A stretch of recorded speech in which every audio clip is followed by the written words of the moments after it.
एक खूबसूरत गांव में जहां हर तरफ सब्जा और फूलों की महक थी, एक नन्ही बच्ची मरियम रहती थी। मरियम बहुत शरारती और चलबली थी और गांव के आसपास खेलना और नई जगहें तलाश करना उसका पसंदीदा मशगला था। एक दिन मरियम अपनी बल्ली के साथ खेलते हुए गांव के किनारे पर मौजूद एक पुराने कनवे के पास पहुंच गई। कनवा देखने में बहुत गहरा और खौफनाक लग रहा था, लेकिन मरियम को तजस्सुस हुआ कि कनवे के अंदर क्या हो सकता है। जब मरियम कनवे के किनारे पर झुककर नीचे देखने की कोशिश कर रही थी तो उसका पांव फिसल गया और वो कनवे के अंदर गिर गई। कनवा बहुत गहरा था और मरियम के चीखने की आवाज गूंजती, लेकिन वो कनवे के अंदर फंस गई। कनवे के अंदर बहुत अंधेरा था और मरियम को बहुत डर लग रहा था। वो रो रही थी और मदद के लिए पुकार रही थी। अचानक एक नर्म और चमकदार रोशनी कनवे के अंदर फैल गई और मरियम ने देखा कि एक खूबसूरत परी उसके सामने नमूदार हो गई है।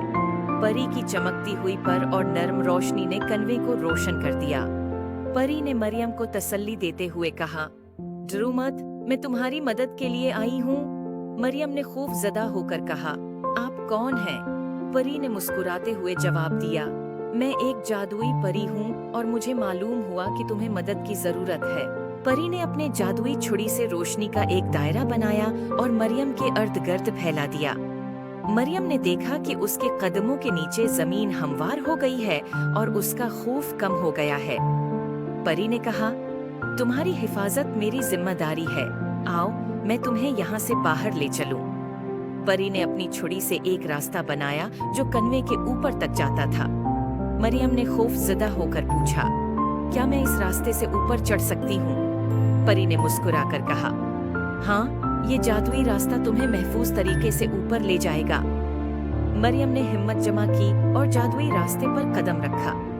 जैसे ही वो ऊपर चढ़ना शुरू हुई, परी उसके साथ साथ उड़ती रही और उसकी हिफाजत करती रही।